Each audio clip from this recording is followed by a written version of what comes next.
going on, everybody? This is Bobby G, aka Bobby Bookworm, back again with another episode of Saturday Shpiel. This week, we have what's known as Parashat Ki, which means when you go out. And the readings for this week are Deuteronomy chapter 1, verse 10, all the way to the end of chapter 25, which is verse 19 in some translations, maybe different in others. Isaiah chapter 54, verses 1 through 10. Matthew chapter 24, verses 29 through 42. And 1 Corinthians chapter 5, verses 1 through 5. Now, those of you who have not been here before, what we do every week is I come with you with 4 readings. Usually it's 3 in the Messianic community. It's 2 in the traditional Jewish synagogue on Shabbat. I should know I've been to synagogue. But as a Messianic, we do 3 readings, one of which is from the New Testament, or the Brit Chadashah, also known as the New Covenant. In my case, I do 4 because I go to TorahPortions.org as well as ChosenPeople.com with the Messianic calendar, of which I am a member at large of Chosen People Ministries. I say member at large because I'm not currently with the Chosen CPM Synagogue, but I do associate and I still talk to my old elder back in Chicago, and I still talk to my brothers and sisters there. That being said, the theme of this week is to be faithful and just. What does it mean to be faithful and just specifically in this particular context? Well, when you look at Torah, or when you look at particularly the passage of Deuteronomy in this case, we have a few different things. One is when you go out and when you go into the land, and with regards to marriage and divorce, hung on a tree, what it means to be hung on a tree, and cursed is the man who hung on a tree, which makes sense when you get to Messiah Yeshua, who was a curse for us because he was cursed and hung up on a tree. And it says you're not supposed to leave up overnight. You're supposed to take him down and bury him the same day, which also happened with Yeshua as well. We see what love and practice looks like. We see persons excluded from the community of this time. We see that slavery and cult prostitution is illegal, believe it or not. And this is case law, that this is how things are supposed to go.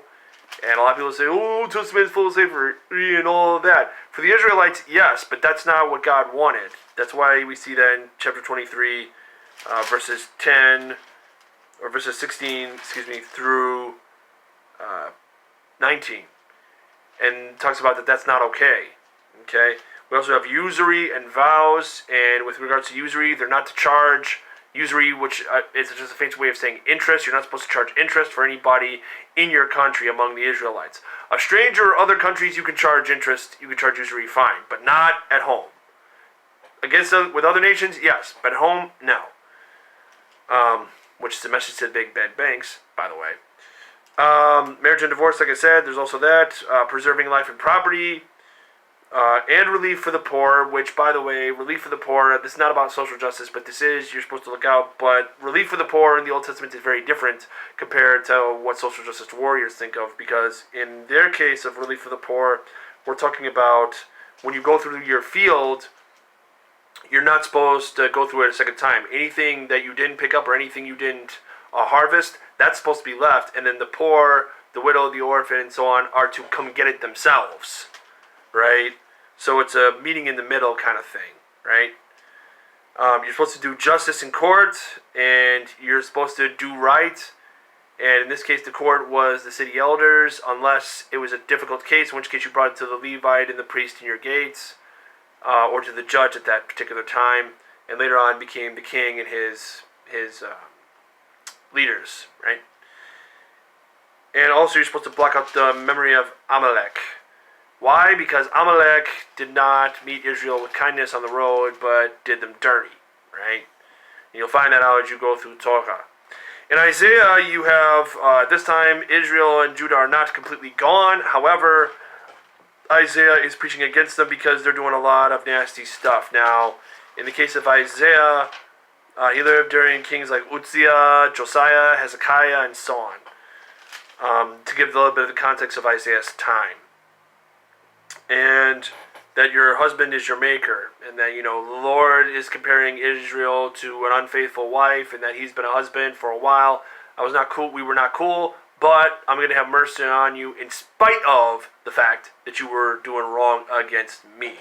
which speaks into the next passage of 1 Corinthians. But before we get into that, in the case of Matthew, chapter 24, verses 29 through 42, this is in Jesus' time when he's answering their questions about, what is going to be a sign of your return in the end of the age. And in his particular case, he talks about, the sun will be darkened, and the moon shall not give its light, and then the stars of the heavens will fall, and the power of the heavens will be shaken.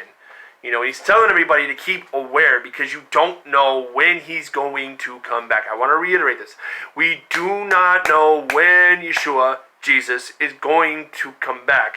Now, some may say that it looks like his return could be imminent given what's going on in the world, which are not entirely wrong, but just because we see the signs that time is short doesn't necessarily mean that the time is here per se. I want to keep that in mind. But God's justice is going to come. And in the case of 1 Corinthians, Paul, even though he is absent in the body, he talks about he's present in the spirit because what is going on in 1 Corinthians is there's immorality going on within the church. More specifically, sexual immorality. He says, such is not even named among the pagans that a man has his father's wife. In other words, the pagans did a lot of bad things in Paul's time, but there are certain lines that even they didn't cross, that the church was crossing, unfortunately. And Paul makes a judgment of saying, I want you to deliver such one unto Satan so that he may die to the flesh and live to God. Now, why am I saying all these things? Is that the church needs to die to itself in order that it may live to Christ. And I'm not talking about necessarily of a physical death per se. I'm talking about death of the old self or death of the old desires, death of the flesh, more specifically of desires that are sinful before God, that are ungodly, that are unbiblical. Anything of ours that is unbiblical or that is ungodly, more specifically, we are to die to, but there are certain things that we are not to die to because they're just cultural nor differences that do not spit in the way of God.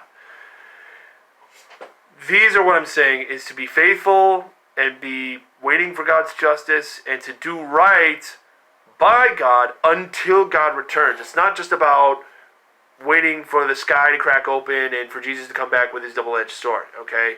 We're supposed to be doing the will of the Father while we're here, which includes prayer, scripture, and doing right by God by looking out for each other in a biblical way. This is why our congregations need to be those that are looking out for the communities, because if the churches are not looking out for the communities, then people aren't going to go to church, and people aren't going to seek God. If we're not living godly lives in our day-to-day walk outside of Sunday morning, or in the case of Messianics, outside of Shabbat, you can't expect people to follow you. You can't expect people to look for God because of how they see working God in your life, unless God is working in your life, in which case they would be asking questions and so on and so forth. So, again, just to reiterate and bring it all back around, be faithful to God, be just as well in the sight of God and in the sight of others, so that others may see God working through your life and so that they may seek God themselves.